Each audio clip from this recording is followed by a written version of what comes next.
الحمد لله نحمده ونستعينه ونستغفره ونؤمن به ونتوكل عليه ونعوذ بالله من شرور أنفسنا ومن سيئات أعمالنا من يهده الله فلا مضل له ومن يضلله فلا هادي له ونشهد أن لا إله إلا الله وحده لا شريك له ونشهد أن سيدنا ونبينا ومولانا محمدا عبده ورسوله صلى الله تعالى عليه وعلى آله وأصحابه وبارك وسلم تسليما كثيرا كثيرا.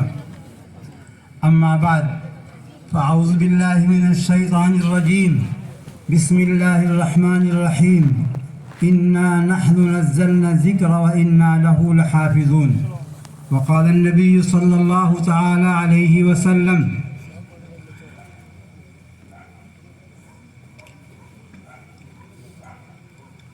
لا تزال طائفة من أمتي ظاهرين حتى يأتيهم أمر الله وهم ظاهرون أو كما قال عليه الصلاة والسلام. حضرت صدر جلسہ اور باعزت با احترام حضرات علماء کرام،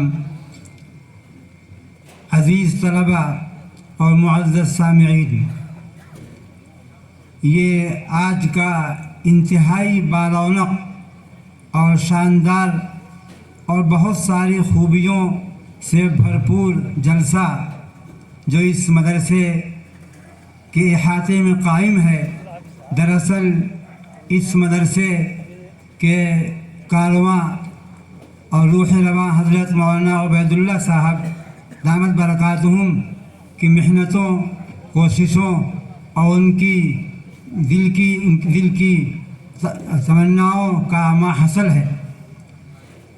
جب یہ دارالعلوم دیوبند تشریف لے گئے تھے، حضرت محترم صاحب دارالعلوم دیوبند کو دعوت دینے کے لیے دعوت دی اور دارالعلوم کی مسجد قدیم ہی میں اکثر اوقات گزارتے تھے اور کہتے تھے مجھے اس سے بڑی محبت ہے. درمیان میں حضرت کا پروگرام کچھ ٹلتا سا نظر آیا تو مولانا نے مجھ سے کہا کہ اگر عشق سے بڑھ کر کوئی درجہ ہے مجھے دارالعلوم دیوبند سے وہ ہے.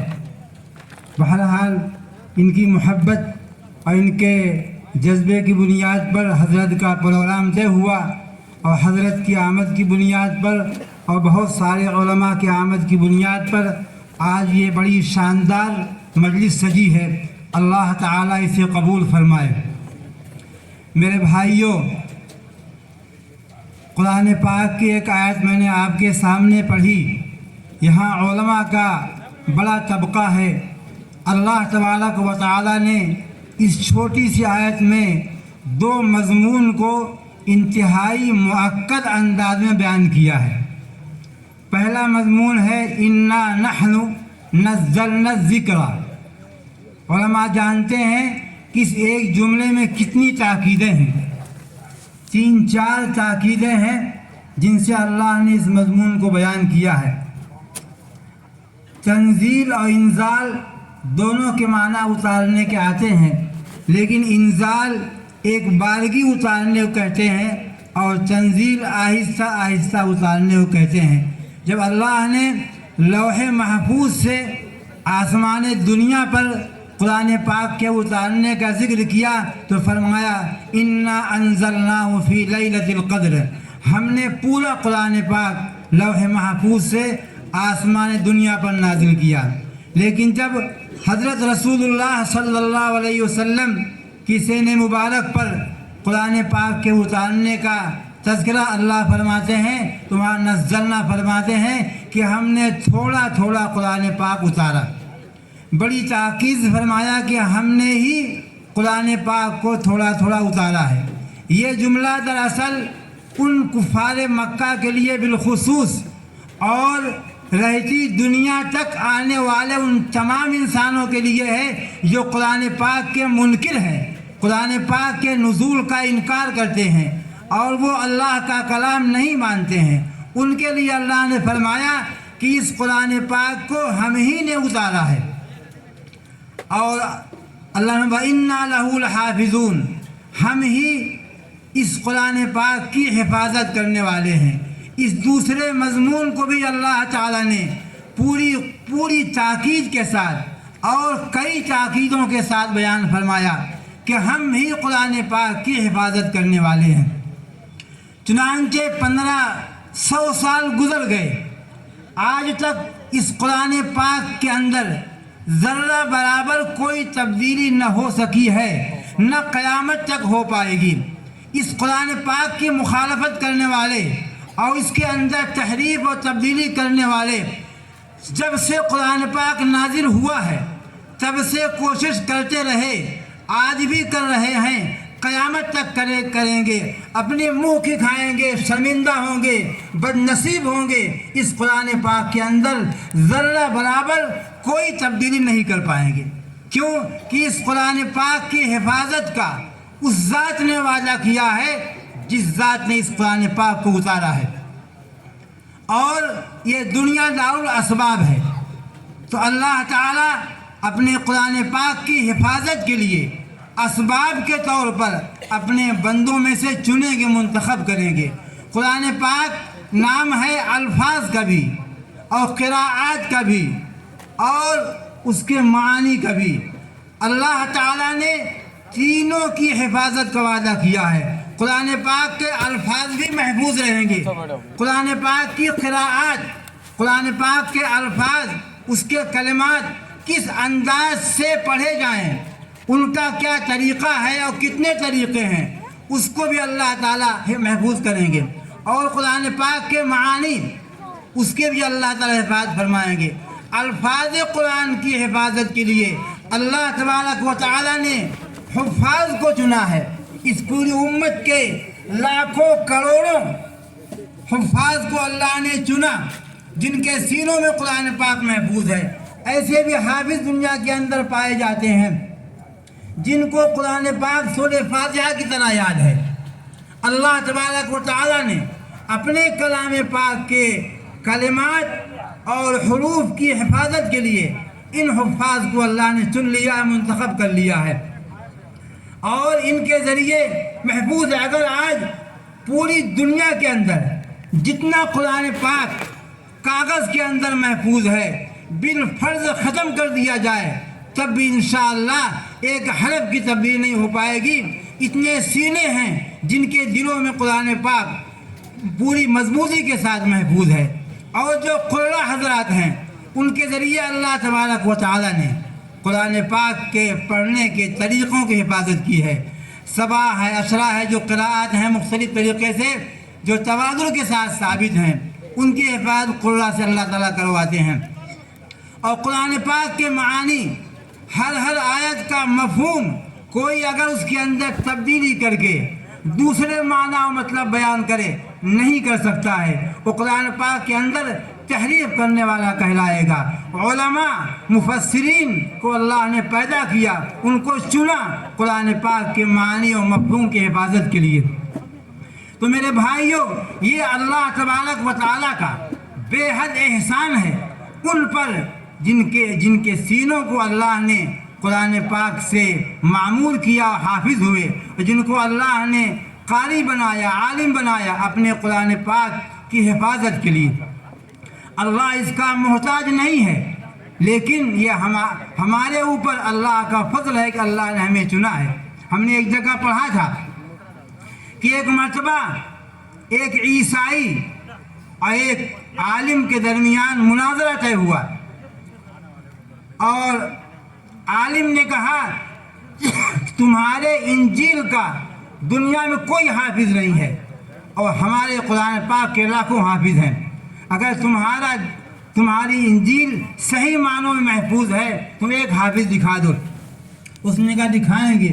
لمبا قصہ ہے، مختصر یہ ہے کہ تاریخ طے ہو گئی، کئی مہینوں کے بعد جلسہ طے ہو گیا،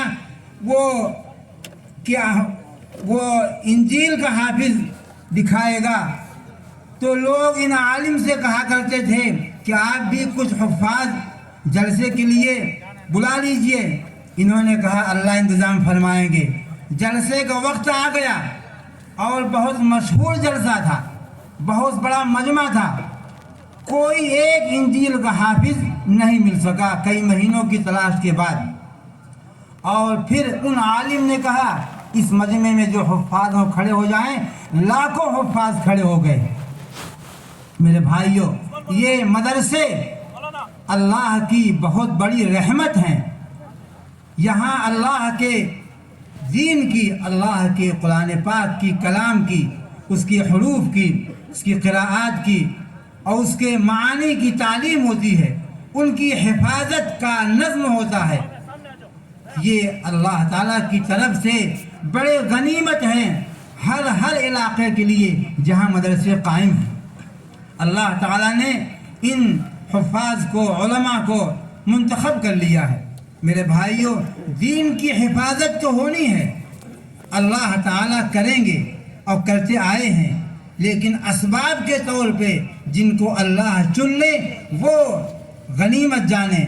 اور ہمیشہ علماء حفاظ کو میں سب سے پہلے اپنے آپ کو مخاطب بناتا ہوں، اپنے اس مشغلے کو اللہ کی بہت بڑی توفیق سمجھیے اور اپنی زندگی کی بہت بڑی سعادت سمجھیے، اور تن من دھن سے جتنا کر سکنے کی طاقت ہو اس کے اندر قطعاً دریغ نہ کیا جائے۔ اللہ نے جو ذمہ داری دی ہے، اللہ نے جو کام سونپا ہے، بہت اونچا کام ہے، اس سے اونچا کوئی کام نہیں ہو سکتا ہے۔ اللہ کے دین کی حفاظت ہے، اس لیے جتنا ہو سکے اللہ کے لیے، نگراں کے ڈر سے نہیں، کسی اور کے ڈر سے نہیں، محض اللہ کے لیے، اللہ کے دین کے تحفظ کے لیے، اللہ کے دین کے فروغ کے لیے اپنے آپ کو نچھاور کر دیجئے، اپنے آپ کو قربان کر دیجئے، اور اپنا اللہ کے کلام کی اس حفاظت کے لیے بطور سبب کے استعمال ہو جائیے۔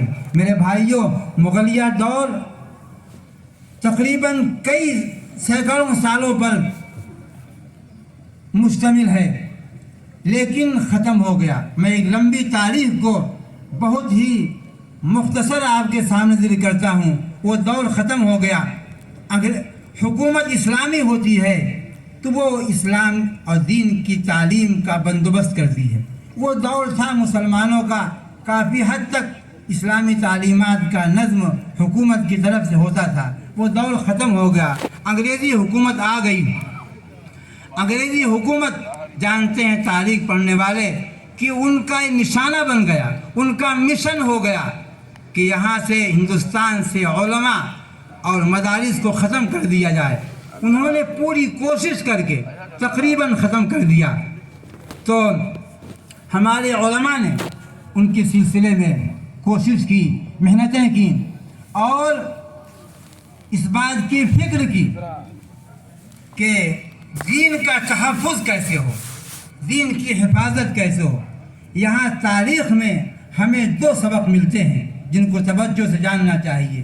ایک سبق تو یہ ہے، آج کل کے حالات کے اعتبار سے مختلف قسم کے حالات مسلمانوں پر، ان کے مدرسوں پر، ان کی مسجدوں پر پورے ملک میں آ رہے ہیں، اور پوری طاقت اسلام کے خلاف پوری دنیا کی تلی ہوئی ہے۔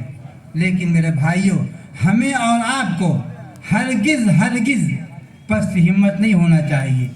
صحابہ کرام سے لے کر کے حالات، پریشانیاں، تکلیفیں، مصائب، یہ تو ہماری تاریخ ہے۔ انہی حالات میں مسلمانوں نے کام کیا ہے، ہم بھی کام کریں گے، انشاءاللہ کام ہوتا رہے گا۔ اور جب ہم ہمت کے ساتھ کام کرتے رہیں گے، اللہ کی مدد آتی رہے گی۔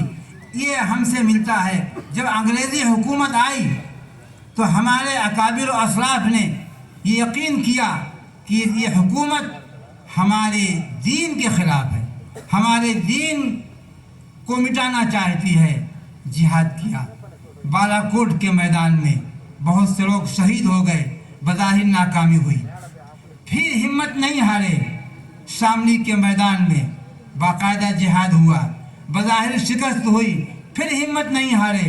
حضرت شیخ الہند مولانا محمود حسن رحمۃ اللہ علیہ، جو دارالعلوم دیوبند کے سب سے پہلے تعلیم میں ہیں، وہ اپنے انہی اکابر سے سبق لے کر پھر ہمت کرتے ہیں اور 40 سال خفیہ تحریک چلاتے ہیں۔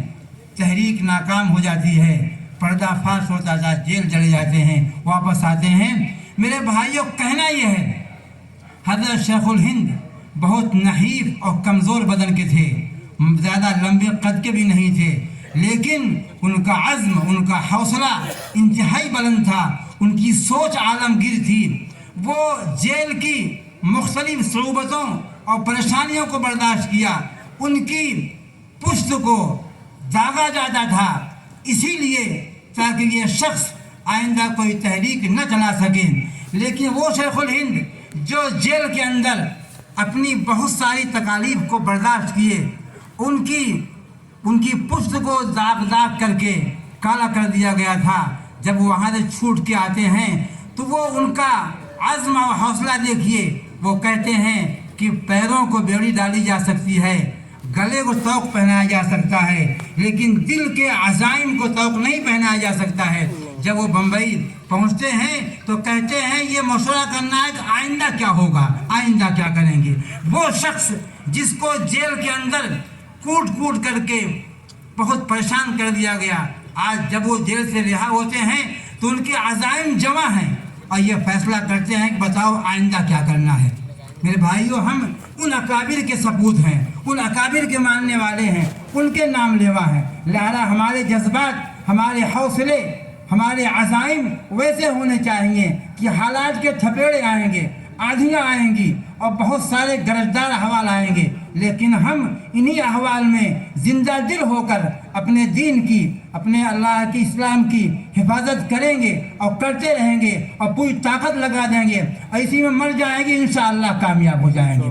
کبھی بھی اپنے ہمت نہیں ہارنی ہے، کبھی بھی حوصلے کو پست نہیں کرنا ہے۔ یہ دنیا کی طاقتیں ظاہری طاقتیں ہیں، یہ کچھ نہیں کر سکتی ہیں، ان سے کچھ نہیں ہو سکتا ہے۔ یہ حالات تو ہمیں آپ کو آزمانے کے لیے ہیں کہ ہم اللہ کی اس نعمت پر کتنے شکر گزار ہیں اور اللہ کی اور اللہ حالات پر کتنے ہم صبر آزما ہوتے ہیں۔ اللہ تعالیٰ آزماتے ہیں، ہم کمزور ہیں، اللہ کی آزمائش کے لائق نہیں ہے، اللہ سے دعا بھی کرنی چاہیے، لیکن تمام حالات کا صبر کے ساتھ، ہمت کے ساتھ، حوصلے کے ساتھ مقابلہ کرنا چاہیے اور اپنے آپ کو قو انفسکم، سب سے پہلے اپنے آپ کو جہاں تک ہو سکے پورے طور پر شریعت کا پابند بنائیے، ظاہری اعتبار سے بھی، باطنی اعتبار سے بھی، ہر طریقے سے ہم خود پابند رہیں، تب ہماری بات کا عوام پہ اثر ہوگا، اور عوام کو پابند بنائیں کہ اللہ تعالیٰ کی شریعت کے، اس کے احکام کے پابند رہیں، اوامر کو بجا لائیں، احکام کو اپنی زندگی کے اندر لائیں اور اللہ کی تمام منہیات سے، تمام رکاوٹوں سے بچیں۔ میرے بھائیوں، آج گناہوں کے کون سے اڈے ہیں جو مسلمانوں سے محفوظ ہیں؟ چاہے شراب خانے ہوں، چاہے جوا خانے ہوں، چاہے سنیما ہال ہو، جہاں چلے جائیے آپ، مسلمان آپ کو ضرور ملے گا۔ ہمیں اس بات کی کوشش کرنی ہے ہم اللہ کو ناراض کرنے سے بچائیں، خود بھی بچیں اور پھونک کر قدم رکھیں اور پوری امت کو بچانے کی فکر کریں، اللہ کے دین کو ہر گھر میں، ہر علاقے میں زندہ کریں۔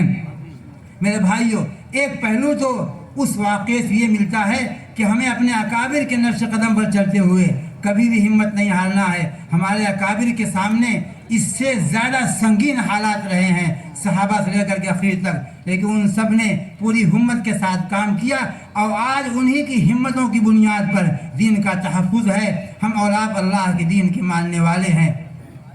اور دوسرے میرے بھائیوں، جب انگریزی حکومت کی بنیاد پر دین کا تحفظ خطرے میں پڑ گیا تو ہمارے اکابر و اسلاف نے اس بات کی فکر کی کہ دین کا تحفظ کیسے ہو، اس کا کیا طریقہ ہو۔ تو ہندوستان میں دین کی حفاظت کے لیے خداوند قدوس نے جس برگزیدہ جماعت کو چنا ہے وہ دیوبند کی جماعت ہے، جن کے سرخیل حضرت مولانا محمد قاسم نانوتوی رحمۃ اللہ علیہ ہیں۔ اللہ نے ان کو چنا، ان کو منتخب کیا، ان کے دل کے اندر بات ڈالی، انہوں نے دین کے تحفظ کے لیے، دیندار پیدا کرنے کے لیے، دین کے محافظ اور پاسدار پیدا کرنے کے لیے ایک ادارہ دیوبند کے اندر قائم کیا، اور پھر اس کی شاخیں بڑھتے بڑھتے پھیلتے پوری دنیا کے اندر پھیل گئیں اور پوری دنیا کے اندر کام کر رہی ہیں۔ حضرت مولانا تقی عثمانی صاحب کا بیان ابھی میں سن رہا تھا، انہوں نے کہا میں 6 بر اعظم میں گھوما ہوں،